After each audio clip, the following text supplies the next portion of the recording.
Il est en charge de l'évaluation des patients myofasciites et la qualité de son travail a fait qu'il a été recruté comme neuropsychologue titulaire maintenant, et c'est à partir du 1er avril, c'est ça? Tu es officiellement... voilà, donc j'espère que c'est pas une blague, mais bon, on n'y croit pas trop. En tout cas, c'est très bien, on est très contents. Et voilà, donc tu vas nous parler tu vas nous faire un descriptif, en fait, une mise à niveau, comment on dit, un update en anglais, sur l'atteinte cognitive associée à myofasciite à macrophage. Je te remercie beaucoup. Bonjour à tous. Alors, j'ai donc je vais relever le défi de rendre les choses simples. Je vais essayer, du moins, en tout cas. Mais ça devrait le faire. Alors, donc la neuropsychologie dans la myofasciite, c'est une vieille histoire qui remonte à un certain temps quand même. Donc moi, ça fait 5 ans et demi que je travaille dessus. Et les premiers papiers avaient révélé donc, un syndrome cognitif associé à la myofasciite qui intégrait donc, des éléments dits exécutifs. Donc petit rappel, une atteinte des fonctions exécutives, c'est une atteinte des capacités à planifier, à générer des idées, à passer d'une tâche à une autre, à inhiber des automatismes, à aller chercher une information, stocker en mémoire. En fait, c'est le contrôle qu'on exerce sur les fonctions cognitives. Il y avait les troubles de l'attention aussi qui étaient décrits, un ralentissement idiomoteur, les troubles de la mémoire à long terme, en modalité visuelle, et plus rarement un syndrome de déconnexion interhémisphérique qui était révélé par ce qu'on appelle une extinction auditive, plutôt gauche pour le coup. Donc, c'est-à-dire que lorsqu'on mettait en concurrence deux informations auditives dans une oreille et dans l'autre, l'oreille non dominante ne percevait pas le mot. Donc c'est parce que les deux hémisphères ne communiquaient pas normalement. Il y a une étude longitudinale qui est parue en 2011 justement qui permettait de voir un petit peu quelle était l'évolution de cette atteinte cognitive dans la myofasciite. Et ce qui en est ressorti, c'est que l'atteinte était variable d'un patient à un autre, était variable aussi dans l'intensité, modérée à invalidante selon les patients.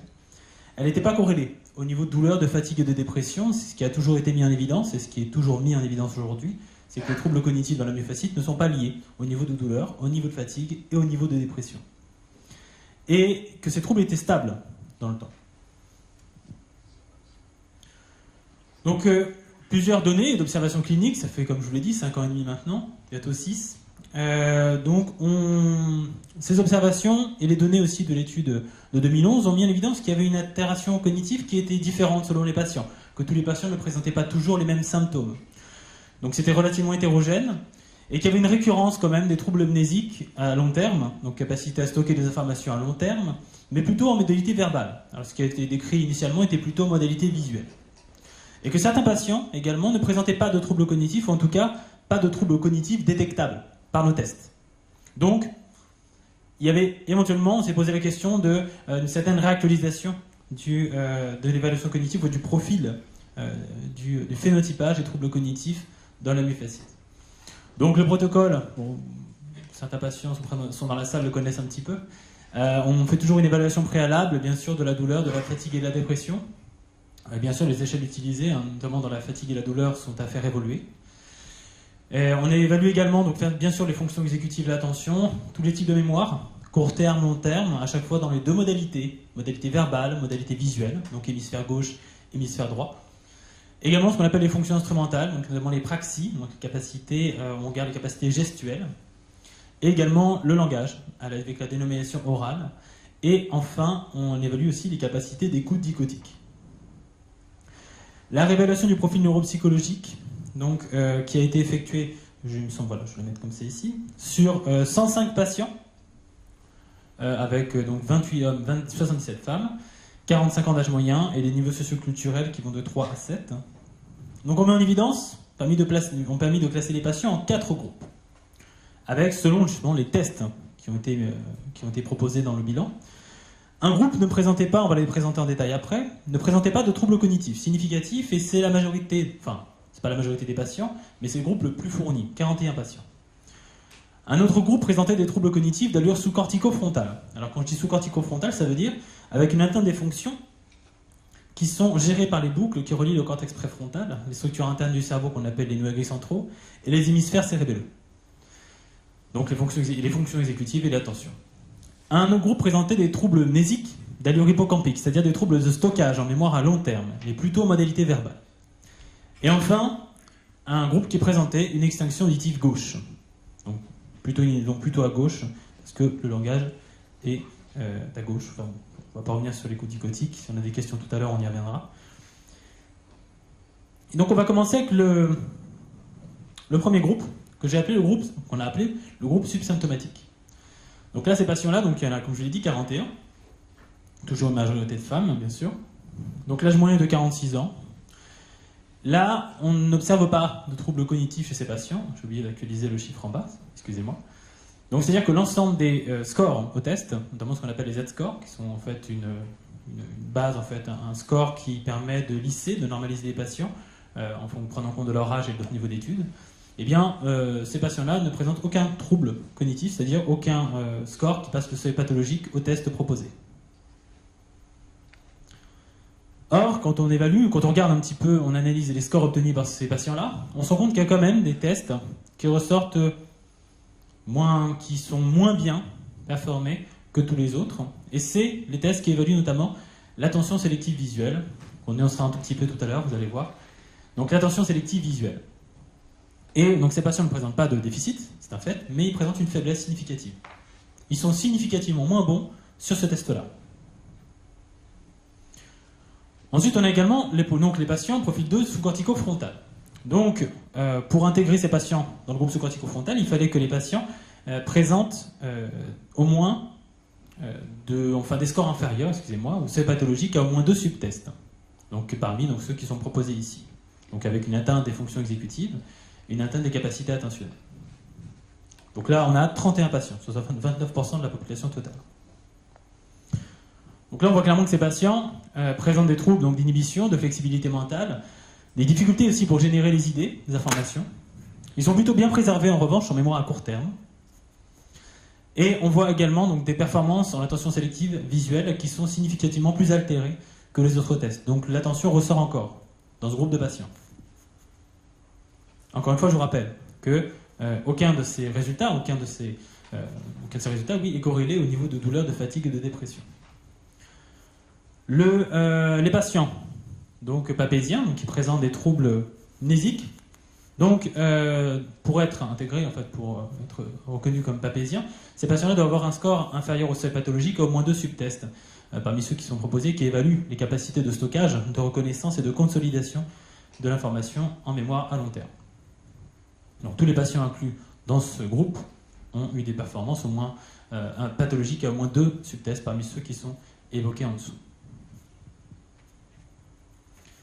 Et là on voit que ces patients-là présentent le même pattern de dysfonctionnement cognitif que les patients du groupe sous-cortico-frontal avec une atteinte des capacités notamment d'inhibition, de génération d'idées et d'attention sélective visuelle, qui encore une fois ressort plus altéré parmi les fonctions sous-corticales que les autres tests. Mais il présente également, bien sûr, des troubles du stockage, de consolidation, en mémoire épisodique verbale. 18 patients sur 24. D'accord ?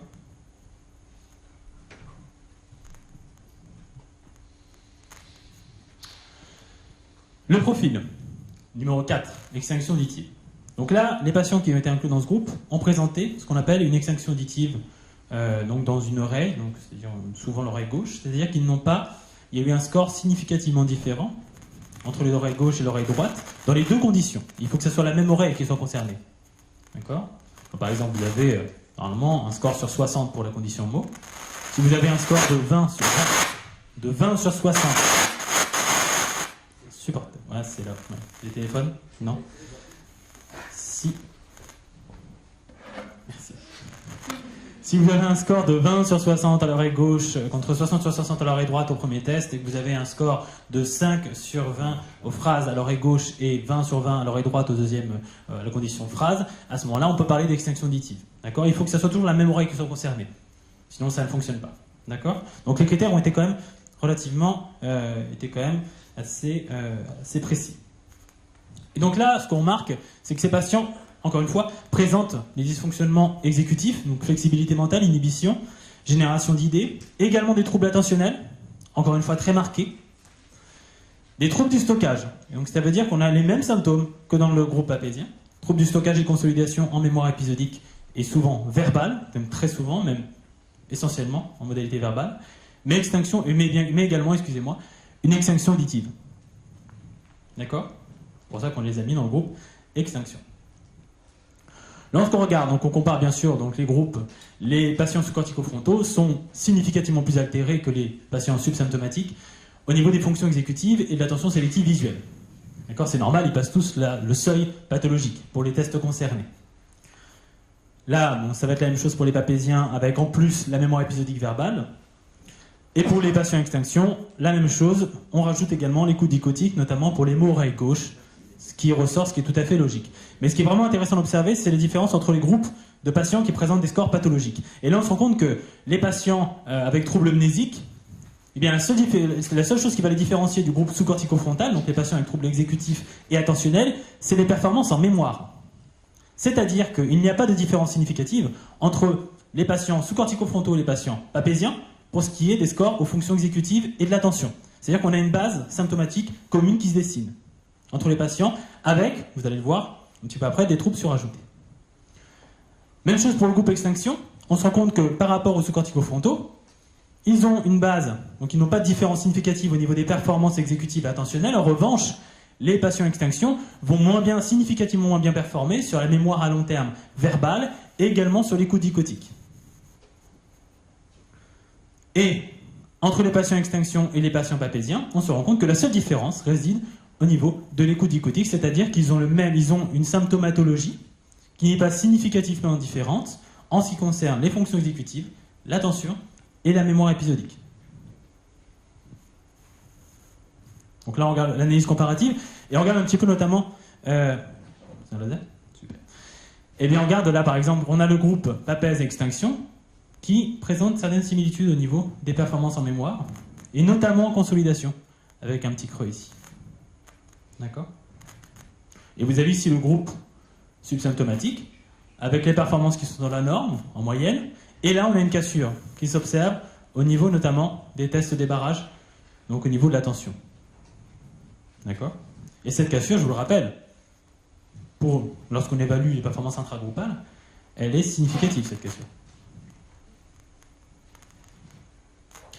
Il n'a été retrouvé, je vous le répète encore une fois, aucune corrélation entre les niveaux de fatigue, douleur et dépression et les performances au test évaluant les fonctions discriminantes, c'est-à-dire les fonctions exécutives, attentionnelles, mnésiques et l'écoute dichotique. Lorsqu'on fait une analyse comparative, on se rend compte que finalement, il n'y a pas de différence significative entre les groupes, hormis les subsymptomatiques bien sûr, sur les tests qui évaluent les fonctions, comme je vous l'ai dit, exécutives et attentionnelles. Donc les capacités attentionnelles et les fonctions exécutives. Ça veut dire qu'on peut évoquer éventuellement, on pourrait évoquer donc une symptomatologie commune, d'intensité équivalente, et que la différence se ferait essentiellement sur les tests discriminants, c'est-à-dire les tests mémoire, écoute dichotique. Ça voudrait dire que on a le groupe 1 qui présente une base, donc avec une subsymptomatique, donc pas de trouble cognitif significatif. En revanche, des faiblesses au niveau de l'attention sélective visuelle, qui a été décrite depuis le début de l'OMACD, donc en gros l'entité syndromique cognitive associée à la myofascite, ça a été décrit les troubles attentionnels. Et bien on retrouve une faiblesse chez les patients qui d'apparence ne présentent pas de troubles cognitifs significatifs. On a déjà une première base.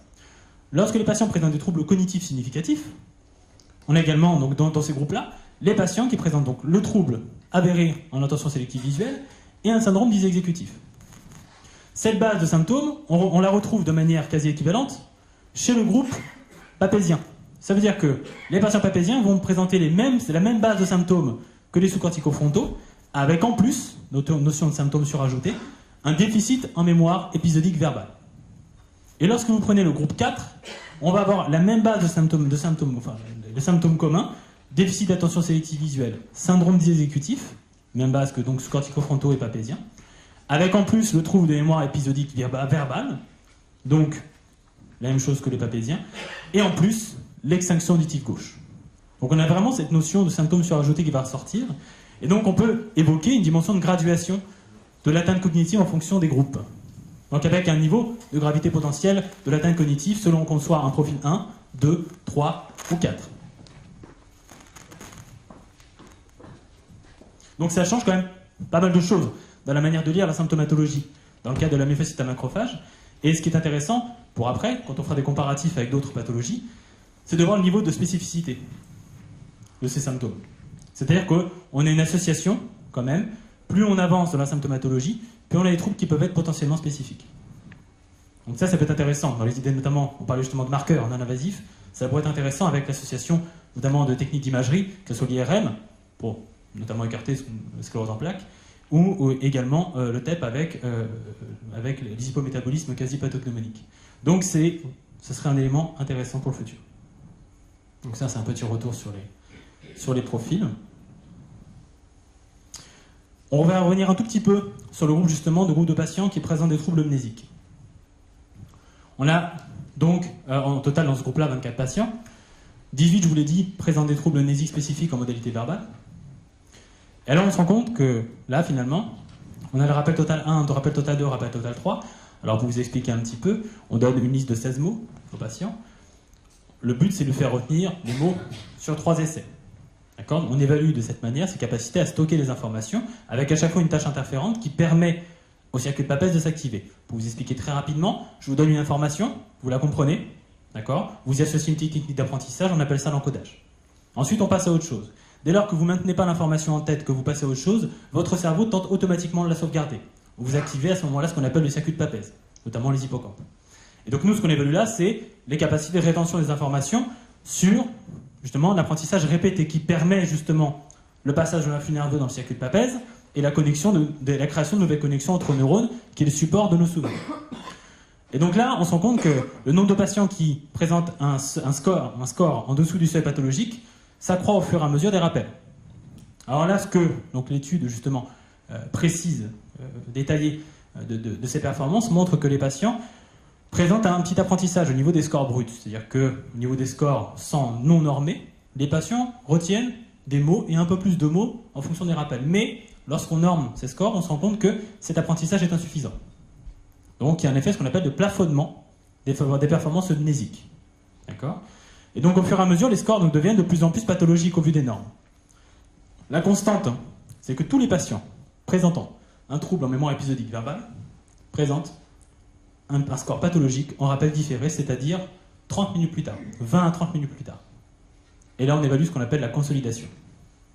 Les capacités à pérenniser le souvenir dans le temps. Donc on teste un petit peu la force de la connectique neuronale dans le temps, la force du souvenir dans le temps.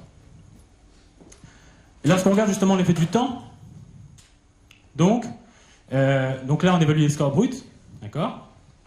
On se rend compte justement qu'il y a un effet du temps qui n'est pas bon. Pour le rappel, c'est qu'il y a un score qui est significativement moins bon en rappel total différé par rapport au rappel 20 minutes à 30 minutes avant. Ça veut dire qu'il y a une perte significative des informations à 20-30 minutes, ce qui veut dire qu'il y a bien un trouble de consolidation en mémoire épisodique. Là, je ne l'ai pas rajouté. Sur les derniers calculs, il y avait également un trouble de la reconnaissance, mais qui était plus marginal. Donc ça veut dire que chez les patients, on a quasiment l'entièreté des processus de la mémoire épisodique chez les patients papésiens et extinction auditive qui est touchée. Que ce soit le stockage, la reconnaissance de manière plus marginale, mais surtout la consolidation chez quasi 100% des patients. Donc en résumé, donc le phénotype, il y a des éléments communs à tous les groupes. Il y a une composante attentionnelle en modalité visuelle, d'accord, que ce soit les symptomatiques à l'extinction, donc du groupe 1 au groupe 4, donc profil 1 à profil 4.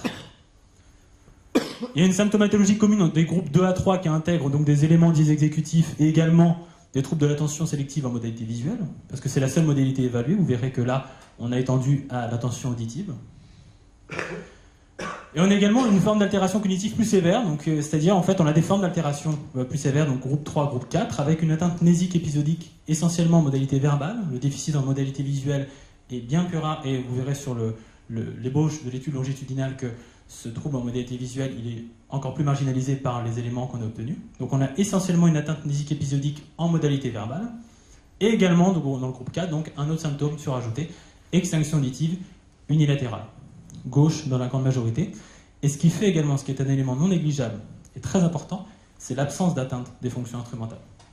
On ne remarque pas de trouble graphique, pas la graphie, même si le geste d'écriture est plus compliqué, mais pour les gens non motrices, on n'a pas de trouble graphique, pas de trouble praxique, pas de trouble langagé. Et là, on est complètement différent du coup du phénotype cognitif, notamment qu'on peut rencontrer notamment dans le cadre de la maladie d'Alzheimer. D'accord? On n'a jamais d'atteinte instrumentale chez les patients atteints de myofasciite macrophage, en tout cas dans la cohorte de 105 patients. Et moi, en 5 ans et demi, j'en ai jamais vu. Merci de votre attention.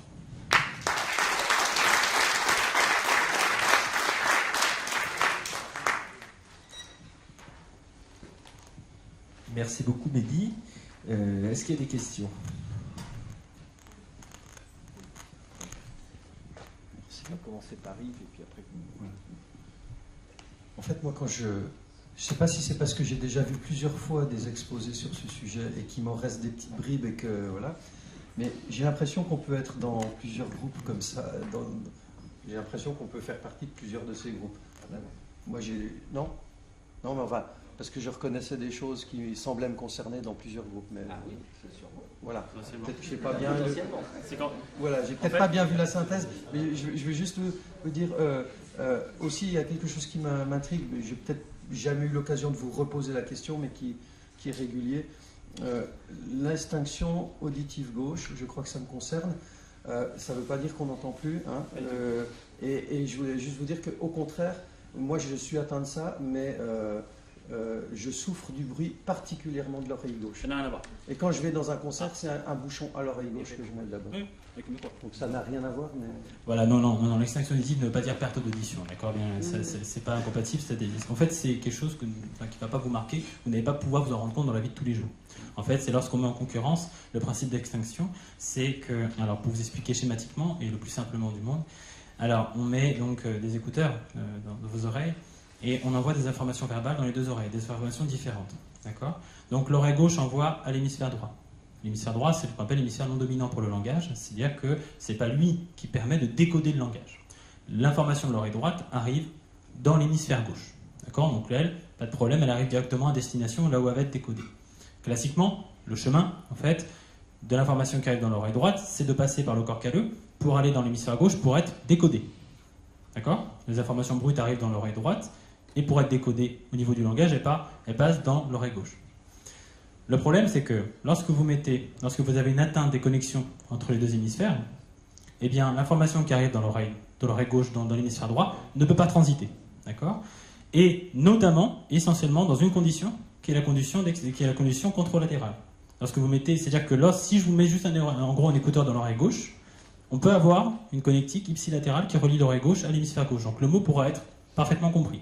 D'accord? En revanche, si je mets en concurrence cette activation avec mon oreille droite qui est l'oreille dominante pour le langage, obligatoirement cette information va devoir transiter du côté de l'hémisphère droit. Donc c'est dans cette condition que vous ne pourrez pas décoder le mot. Vous entendrez quelque chose. À chaque fois, c'est toujours la même impression, c'est j'entends un brouhaha, mais je ne parviens pas à décoder. Et bien c'est ce qui se passe. C'est que l'information n'arrive pas à l'hémisphère gauche, justement. D'accord? Donc c'est pas un problème d'audition, c'est un problème de décodage en fait. Donc, parce qu'il n'y a pas l'accès qui se fait vers les zones du langage. Donc il n'y a pas de lien avec une hypersensibilité de l'oreille Non, gauche? pas du tout. Non, pour le coup. Voilà. Alors, Il n'y a pas non plus, ce n'est pas non plus un phénomène qui peut être lié à un trouble attentionnel où on peut perdre le fil, où on a l'impression de ne pas comprendre quand il y a plusieurs personnes qui parlent en même temps, où là on peut avoir simplement un phénomène de difficulté attentionnelle à soutenir l'attention qui empêche d'analyser toutes les informations qui arrivent. C'est un trouble très spécifique qui en fait n'est pas perceptible par le patient, la dite déconnexion interhémisphérique. C'est vraiment un truc de neuropsychologue, il faut le dire. Oui, non, mais c'est très très intéressant parce que c'est une modalité qui est strictement organique dans son altération. Quand on a l'altération la plus pure, hein, parce qu'il y a des critères pour considérer l'altération à l'écoute décuplique comme étant vraiment authentique, dans ce cas-là, c'est strictement organique. C'est-à-dire que vous avez vu qu'il y a des manifestations comme par exemple, les troubles de l'attention, tout ça, qui fluctuent avec l'état de fatigue, qui sont très influencés par la fatigue, la douleur, l'état de dépression, etc.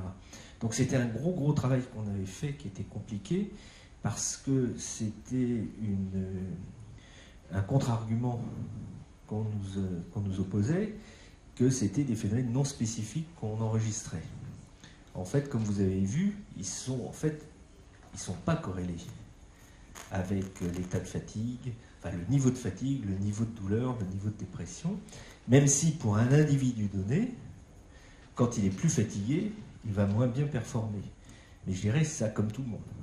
Ça, il faut bien que ça soit intégré, c'est-à-dire n'importe qui, quand on va être extrêmement fatigué, on sera incapable d'avoir un fonctionnement cognitif optimal.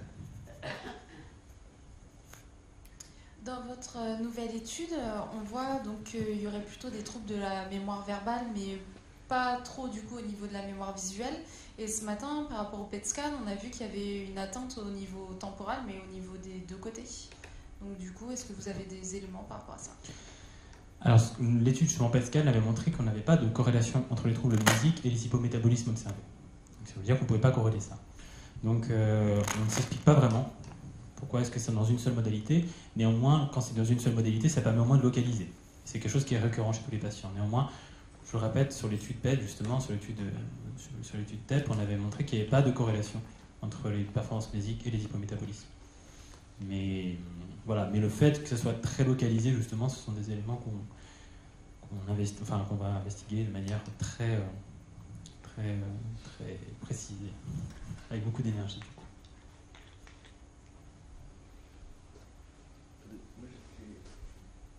J'avais une petite question.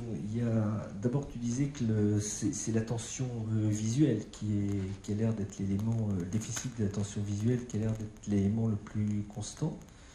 Hein, donc ça c'est intéressant parce que c'est un point qu'il faut absolument évaluer, enfin qu'il faut intégrer dans les évaluations.